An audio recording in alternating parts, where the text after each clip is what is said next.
भारतीय साक्ष्य अधिनियम के तहत पिछले लेक्चर में सेक्शन 26 पढ़ाया जा रहा था, जिसमें कि कुछ बातें आपको बताई गई थी।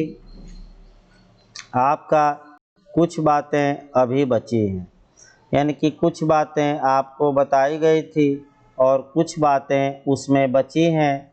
उन्हीं बातों को आपको पढ़ना है। भारतीय साक्ष्य अधिनियम की धारा 26 में बताया जा रहा था कि अगर कोई अभियुक्त है, पुलिस अभिरक्षा में है और पुलिस अभिरक्षा में होते हुए, यानी कि पुलिस कस्टडी में होते हुए किसी अन्य व्यक्ति से कन्फेशन करता है, अर्थात किसी अन्य व्यक्ति से अपना अपराध स्वीकार करता है, तो वह संस्वीकृति उसकी विसंगत होगी, अर्थात उसके विरुद्ध साक्ष्य में प्रयोग नहीं की जाएगी। फिर हमने एक बताया था कि अगर कोई अभियुक्त पुलिस अभिरक्षा में है और पुलिस अभिरक्षा में होते हुए मजिस्ट्रेट के साक्षात उपस्थिति में कन्फेशन करता है, तो ऐसा कन्फेशन, ऐसी संस्वीकृति सुसंगत मानी जाएगी। अब इसको डिटेल में हमने पिछले लेक्चर में आपको बताया था। अब आपका 2-3 समस्याएं पैदा होती हैं 26 से, उन समस्याओं को डील करना है। पहली समस्या ये उत्पन्न होती है कि अगर कोई अभियुक्त पुलिस अभिरक्षा में है, यानी कि पुलिस के कस्टडी में है, पुलिस अभिरक्षा में है, पुलिस अभिरक्षा में है और पुलिस अभिरक्षा में होते हुए पुलिस से संस्वीकृति करता है, यानी कि पुलिस से ही अपना अपराध स्वीकार करता है, तो कौन सी धारा के तहत ये कन्फेशन आएगा? तो आपका जवाब रहेगा धारा 25। दूसरा आपकी समस्या बन सकती है कि अगर कोई व्यक्ति पुलिस अभिरक्षा में नहीं है, अर्थात कोई व्यक्ति पुलिस अभिरक्षा में नहीं है और आपका पुलिस से संस्वीकृति करता है, तो पुलिस अभिरक्षा में न होते हुए पुलिस से अगर संस्वीकृति करता है, तब भी ऐसी दशा में सेक्शन 25 ही लागू होगी। तीसरा जो क्वेश्चन आपका बनता है कि अगर कोई अभियुक्त पुलिस अभिरक्षा में है और पुलिस अभिरक्षा में होते हुए किसी अन्य व्यक्ति से संस्वीकृति करता है, तब आपका सेक्शन 26 लागू होगा। और अंतिम आपका नियम जानना है कि कोई अभियुक्त चाहे पुलिस अभिरक्षा या न्यायिक अभिरक्षा में हो और इस दौरान वह मजिस्ट्रेट के साक्षात उपस्थिति में अपना अपराध स्वीकार करता है, तो कौन सा सेक्शन अप्लाई होगा? 26। अब इसमें आपका ये क्वेश्चन आता है कि ये चार्ट दे देता है और पूछा जाता है कि इसमें से कौन सी संस्वीकृति रेलेवेंट होगी, सुसंगत होगी। तो ये जो चौथी संस्वीकृति है कि पुलिस अभिरक्षा में होते हुए मजिस्ट्रेट की साक्षात उपस्थिति में अगर कोई अभियुक्त अपना अपराध स्वीकार करता है, तो ये कन्फेशन साक्ष्य में सुसंगत होगा, उचित होगा, अर्थात साक्ष्य में इसे प्रस्तुत किया जा सकेगा। इसके बाद आपका आते हैं सेक्शन 27। 27 आपका काफ़ी महत्वपूर्ण है और इसको 27 को अच्छे से समझना है। मेंस में, प्री में और इंटरव्यू में तीनों के लिए धारा 27 अति महत्वपूर्ण है। धारा 27 की पहले सामान्य बातें जानी जाए और तब आपका बेयर एक्ट को तोड़ा जाएगा और केस भी कम से कम 4 या 5 केस आपको याद करना पड़ेगा। देखिए, जहाँ तक धारा 27 की बात है, सेक्शन 27 की बात है, मैं फिर बता दूं, निश्चित तौर पे धारा 27 से क्वेश्चन आपका बनता है। पहला ये आया क्वेश्चन, अब पहले सामान्य बातें हो जाए। धारा 27 में है क्या? तो अगर किसी अपराध का अभियुक्त व्यक्ति, यानी कि किसी अपराध का अभियुक्त व्यक्ति, यानी कि एक्यूज्ड पर्सन पुलिस अभिरक्षा में है, यानी कि पुलिस कस्टडी में है और पुलिस कस्टडी में होते हुए पुलिस से ही कोई कथन करता है और उस कथन के आधार पर किसी फैक्ट का, किसी तथ्य का पता चलता हो, तो ऐसी दशा में उतना कथन भी सुसंगत होगा जितने से तथ्य का पता लगा है और तथ्य का पता लगना भी साक्ष्य में सुसंगत होगा। अब अगला नियम ये देखना है कि धारा 27 किसका एक्सेप्शन है। पहले सामान्य बातें जानिए, तब डिटेल में और पढ़ाया जाएगा। अगला क्वेश्चन ये बनता है कि सीआरपी एविडेंस की धारा 27 किन धाराओं का एक्सेप्शन है, अर्थात अपवाद है। तो इसके लिए आप जब भी पढ़िएगा 2 एंगल से पढ़िएगा और देखिए कौन कौन एंगल आपको कवर करने हैं। मैं अभी सामान्य बातें बताई जा रही हैं, सामान्य बातों से ही क्वेश्चन बनने का पूरा चांस रहता है। डिटेल में इस धारा को अभी बेयर एक्ट तोड़ा जाएगा। देखिए, आपका अभी सामान्य बातें चल रही हैं। अगर कोई पूछे कि धारा 27 किन धाराओं का अपवाद है, किन धाराओं का परंतुक है, तो ये सही बात है कि धारा 27 किन धाराओं का प्रोविजो या एक्सेप्शन है। इस बात का वर्णन भारतीय साक्ष्य अधिनियम नहीं करता। तो केस अभी बताएंगे हम। केसों के माध्यम से ये निर्धारित किया गया है कि धारा 27 धारा 24 का भी अपवाद है, धारा 25 का भी अपवाद है और धारा 26 का भी। तो पहला क्वेश्चन आपको याद रखना है कि सेक्शन 27 किसका एक्सेप्शन है, तो 24 का, 25 का, 26 का, उपर्युक्त सभी का। तो आपका जवाब रहेगा उपर्युक्त सभी का। याद रखिए, उपर्युक्त सभी का अपवाद है। फिर अगला क्वेश्चन आपका बनता है, वह ये बनता है कि एविडेंस की धारा 27 सीआरपीसी की किस धारा का अपवाद है, यानी कि सीआरपीसी की किस धारा का 27 एक्सेप्शन है। तो आपका जवाब रहेगा 162। यानी कि फिर एक बार इसको देखिए, नया क्वेश्चन है, आ सकता है।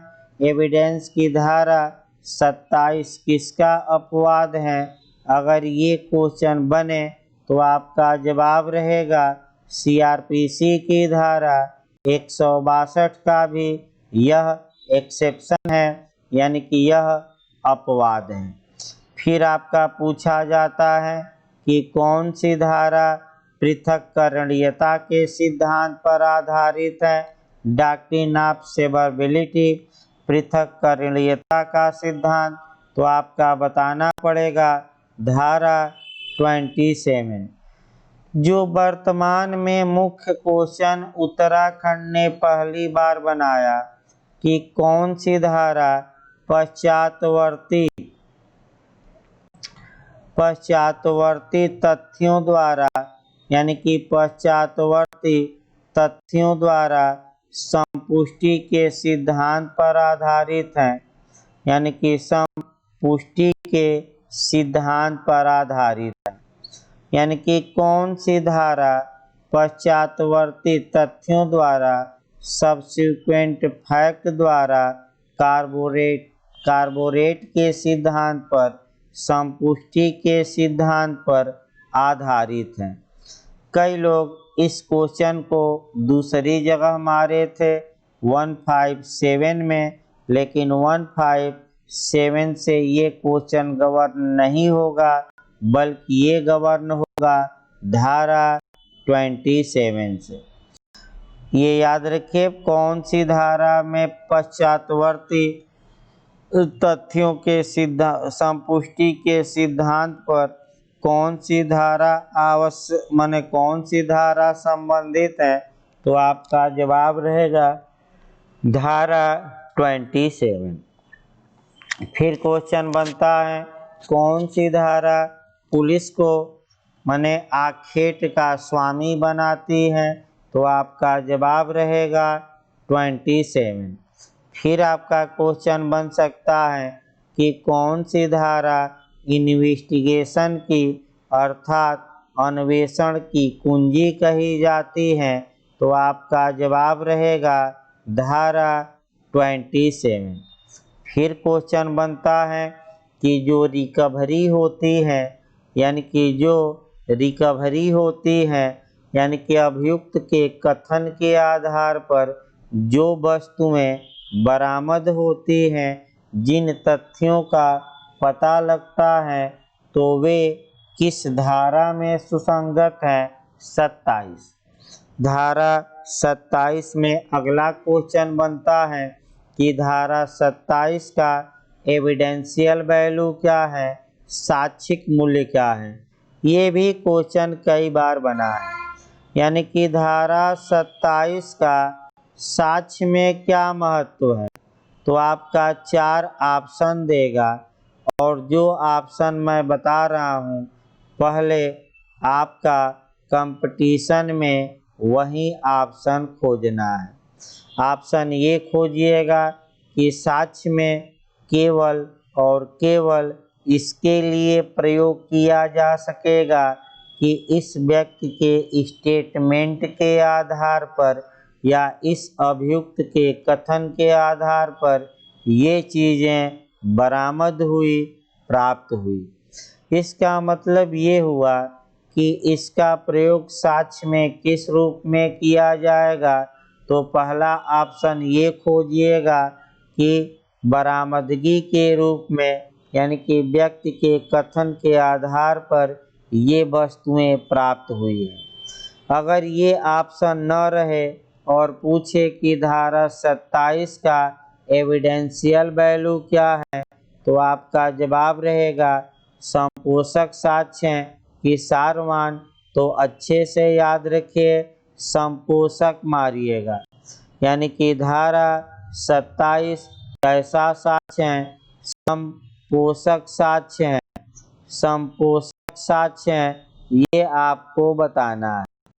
यानी कि संपोषक साक्ष्य है। इसी के साथ एविडेंस की धारा 114 का दृष्टांत ए पढ़ना है। ध्यान समझिए, अगर चोरी हुई और चोरी के कुछ समय पश्चात उस अभियुक्त के पास चोरी का माल बरामद होता है, तो न्यायालय अनुमान निकाल सकता है या तो वह चोरी किया है या चोरी का माल जानते हुए प्राप्त किया है। ये आपका सामान्य बातें अभी चल रही हैं। सामान्य बातों में अब केस के माध्यम से क्वेश्चन उठता है।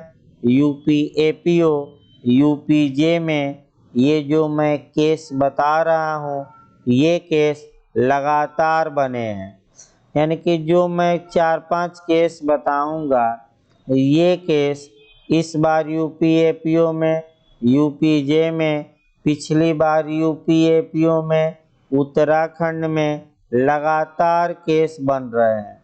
और आप प्रयास करिए कि जो 4 केस बताए जाएंगे कम से कम वे केस याद रखिए। पहला केस हम बताएंगे पुल कुरी कोटया, पुल कुरी कोटया का केस।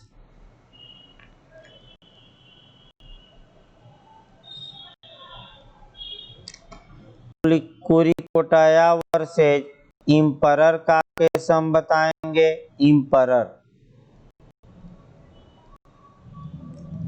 इम्परर का केस बताएंगे। दूसरा जो केस पहला एक करके बताया जाए, पुलकुरी कोटया वर्सेज इम्परर। अब देखिए क्वेश्चन इसमें हुआ क्या था। ए ने पुलिस के समक्ष बयान दिया या कथन किया या पुलिस के समक्ष बयान दिया कि मैं और बी ने मिलकर सी को मारा, यानी कि मैं और बी ने मिलकर सी को मारा है, और जिस कुल्हाड़ी से या जिस हथियार से हमने सी की हत्या की है वह हथियार हमने झाड़ी में छुपा दिया है। यानी कि ए ने ये बात फिर एक बार देखिए, ए ने यह पुलिस के समक्ष स्टेटमेंट दिया कि सी को हमने और बी ने मिलकर मारा है, और जो मैंने हथियार है उसे मैंने झाड़ी में छुपा दिया है। पुलिस ए के बयान के आधार पर इस झाड़ी से उस कुल्हाड़ी को या उस हथियार को बरामद करती है। इस मामले में 2 बातें क्लियर कट आपको आनी चाहिए कि इसमें बयानों को अलग अलग कर दीजिए। पहला बयान अगर देखा जाए तो ए ये कह रहा है कि मैंने और बी ने मिलकर, आपस में मिलकर किसकी हत्या की है, सी के सी। चूँकि यह जो कथन है यह ए द्वारा कन्फेशन है, क्योंकि वह अपने अपराध का स्वीकार कर रहा है और पुलिस ऑफिसर से कर रहा है। अतः एविडेंस की धारा 25 के तहत इस संस्वीकृति को ए के विरुद्ध प्रस्तुत नहीं किया जा सकता, यानी कि ये संस्वीकृति साक्ष्य में प्रयोग नहीं की जाएगी। लेकिन दूसरी बात भी ए एक बताया है कि हमने लाश को झाड़ी में छुपा रखा है। अगर आप आए तो मैं वह स्थान दिखा दूं जहां हमने लाश छुपाई है। तो ये जो दूसरी बात है, अगर ए के इस बयान पर कि हमने झाड़ी में लाश छुपाई है और वह लाश बरामद हो जाती है, ये अलग आपका कथन कर लीजिएगा कि मैंने झाड़ी में लाश छुपाई है, आइए मैं लाश को दिखा दूं आपको। तो ये जो स्टेटमेंट है, ये जो ए का कथन है, यह कथन भले ही कन्फेशन हो या न हो, ये कथन भी सुसंगत होगा। तो कितना कथन सुसंगत होगा? केवल उतना ही ए का कथन सुसंगत होगा जितने से किसी तथ्य का पता लगा है, अर्थात झाड़ी में हथियार बरामद हुआ है। अब ये समस्या आती है अच्छा कि धारा 27 के तहत जो चीज़ें रिकवर होती हैं, बरामद होती हैं, वह किसके विरुद्ध साक्ष्य में प्रयोग की जाएगी। अब जो व्यक्ति बयान दिया है उसके विरुद्ध प्रयोग की जाएगी कि जो व्यक्ति साथ में था उसके विरुद्ध, कि दोनों के विरुद्ध, कि इनमें से कोई नहीं। अच्छे से इस क्वेश्चन को समझिए, फिर मैं बता दूं। जिस व्यक्ति के स्टेटमेंट पर वस्तुएं बरामद हुई हैं, वह बरामदगी केवल और केवल उस व्यक्ति के विरुद्ध ही साक्ष्य में प्रयोग की जाएगी। यानी कि चूंकि इस उदाहरण में आपका ए के बयान पर झाड़ी से हथियार मिला है, अतः ऐसी दशा में यह जो बयान है ये केवल ए के विरुद्ध ही साक्ष्य में प्रयोग किया जाएगा। इस नियम को विफल करने के लिए पुलिस एक काम करती है। काम क्या करती है आपका ये देखना है। ए को रिमांड पर ली, बी को रिमांड पर ली, ए से पूछताछ की, बी से पूछताछ की, ए की लाश की बरामदगी ए के बयान से करा देती है और हथियार की बरामदगी बी के बयान से। यानी कि पुलिस इस नियम को विफल करने के लिए एक उपाय करती है। वह उपाय ये है कि पुलिस अलग अलग अभियुक्तों से अलग अलग बयान दर्ज कराती है और ऐसी दशा में उन बयानों का उन अलग अलग उनके खिलाफ एविडेंस में प्रयोग करती है।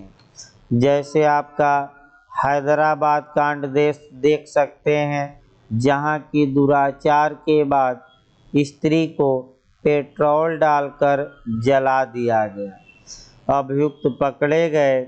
न्यायालय से अभियुक्तों को रिमांड या प्रतिप्रेषण पर लिया गया। पुलिस अभिरक्षा में अभियुक्त आए, धारा 27 के तहत कुछ बरामदगी हो जाए, इसके लिए पुलिस अभियुक्तों को लेकर सुबह सुबह घटना स्थल पर गई ताकि पीड़िता का मोबाइल, पर्स इत्यादि चीज़ें बरामद की जा सके। तो ऐसी दशा में फिर याद रखिए, धारा 27 के तहत बरामदगी रेलेवेंट होती है। अब यहाँ आपको ये देखना है, केस के माध्यम से चलना है अच्छे से। धारा 27 पर जो पहला केस आता है पी कोटाया या पुलकुरी कोटाया वर्सेज इम्परर, इस केस में सर्वप्रथम प्रिवी काउंसिल ने ये बता दिया कि धारा 27 धारा 24, 25, 26 का अपवाद है। ये 4-5 बार यूपीजे में आया है, गलत न हो। किस केस में यह निर्णय दिया गया कि धारा 27, धारा 24, 25 और 26 का अपवाद है। अगर ये पूछे कि किस केस में ये निर्णय दिया गया, तो पुलकुरी कोटाया वर्सेज इम्परर। किस न्यायालय ने ये निर्णय दिया, तो प्रिवी काउंसिल ने दिया। अब मॉडल देखिए क्वेश्चन का। सामान्य बातों में मॉडल ये बनता है कि सर्वप्रथम किस वाद में ये निर्धारित किया गया कि एविडेंस की धारा 27, धारा 24, 25 और 26 का अपवाद है। तो अगर ये क्वेश्चन पूछे कि सर्वप्रथम किस केस में निर्धारित किया गया, तो आपका जवाब रहेगा पुलकुरी कोटाया। लेकिन क्वेश्चन का मॉडल यूपीजे ने एक बार चेंज किया है। वह ये चेंज किया कि भारत के उच्चतम न्यायालय ने किस वाद में यह निर्धारित किया कि एविडेंस की धारा 27, धारा 24, 25 और 26 का अपवाद है। फिर एक बार देखिए, भारत के उच्चतम न्यायालय ने किस केस में यह निर्धारित किया कि धारा 27, धारा 24, 25 और 26 का अपवाद है। अगर ये क्वेश्चन आए तो आपका जवाब भिन्न रहेगा।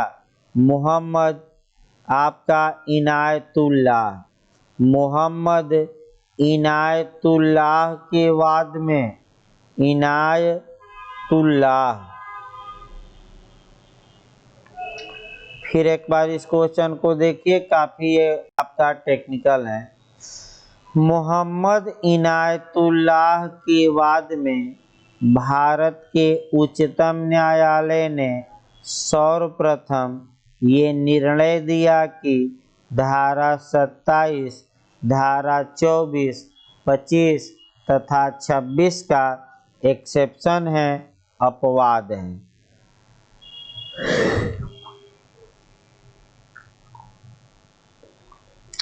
फिर आपका क्वेश्चन का मॉडल यहाँ बनता है कि पी कोटाया के वाद में दिए गए निर्णय को भारत के उच्चतम न्यायालय ने किस वाद में, किस केस में स्वीकार कर लिया। तो पुलकुरी कोटाया के वाद में दिए गए निर्णय को भारत के उच्चतम न्यायालय ने मोहम्मद इनायतुल्लाह के केस में एक्सेप्ट कर लिया। ये पहला मॉडल तमाम एंगल से बनता है। ज़्यादातर लोग इसको गलत करके आते हैं, लेकिन गलती आगे न हो इस बात का ध्यान रखिए।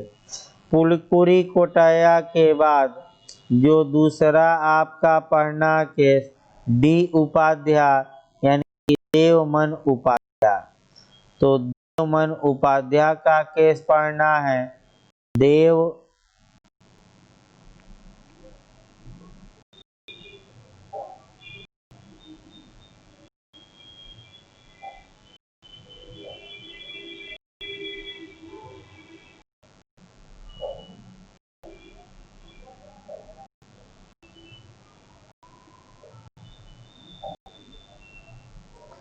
देवमन उपाध्याय के केस में उच्चतम न्यायालय ने ये कई बार क्वेश्चन आ चुका है। देवमन उपाध्याय का केस, देवमन उपाध्याय के वाद में धारा एविडेंस की धारा 27 को चैलेंज किया गया था और भारतीय संविधान के अनुच्छेद के उल्लंघन के आधार पर 14। फिर इसको जरूर याद रखिएगा, डी उपाध्याय यानी कि देवमन उपाध्याय के वाद में एविडेंस की धारा 27 को भारतीय संविधान के अनुच्छेद 14 के तहत या 14 के उल्लंघन के आधार पर उच्चतम न्यायालय में चैलेंज किया गया था, चुनौती दी गई थी और कहा गया कि ये धारा समता के अधिकार का हनन करती है, वायलेशन करती है, अतः इस धारा को असंवैधानिक घोषित किया जाए। लेकिन भारत के उच्चतम न्यायालय ने इस याचिका को खारिज किया और कहा कि ये जो धारा है ये भारतीय संविधान के अनुच्छेद 14 का उल्लंघन नहीं करती। ये क्वेश्चन उत्तराखंड में पिछली बार बना। फिर क्वेश्चन का मॉडल देखिए, काठी कालू। यही सबसे महत्वपूर्ण केस है। काठी कालू, काठी कालू का वाद हमें देखना है। काली काठू वर्सेज स्टेट के वाद में चुनौती दी गई थी धारा 27 को, यानी कि भारतीय साक्ष्य नियम की धारा 27 को चैलेंज किया गया था, और यह किया गया था अनुच्छेद 20 के क्लाज 3 के आधार पर। यही जो क्वेश्चन है यूपी एपीओ और यूपी सिविल जज की पिछली दोनों परीक्षाओं में पूछा गया था कि एविडेंस की धारा 27 को अनुच्छेद 20 के क्लाज 3 के तहत किस केस में चैलेंज किया गया था। या दूसरा मॉडल बन सकता है कि काठी कालू के वाद में एविडेंस की धारा 27 को संविधान के किस अनुच्छेद के उल्लंघन के आधार पर चैलेंज किया गया था, वैधता का प्रश्न उठाया गया था। अगर ऐसा क्वेश्चन बने तो आप बताएंगे अनुच्छेद 20 का क्लाज 3। अब अनुच्छेद 20 का क्लाज 3 क्या है ये आपको देखना है। अनुच्छेद 20 का क्लाज 3 ये बता देता है कि किसी अपराध के अभियुक्त को अपने ही विरुद्ध साक्ष्य देने के लिए बाध्य नहीं किया जाएगा। तो ये क्वेश्चन भी काफ़ी पूछा जाता है। काठी कालू अंतिम आपका केस बता रहा हूँ मैं सामान्य बातों में। काजू वर्सेज राज्य, काजू वर्सेज राज्य के वाद में धारा 27 के तहत यह निर्णय दिया गया कि अभियुक्त द्वारा जो बयान दिया जाता है वह संकेत या इशारों द्वारा भी दिया जा सकता है। यानी कि जहां लाश को अभियुक्त ने फेंका है, पुलिस उसको ले गई और वह बोला नहीं बल्कि उंगली से इशारा किया और उस इशारे के आधार पर वह लाश बरामद हो जाती है, तो क्या ये बरामदगी धारा 27 में सुसंगत होगी कि नहीं?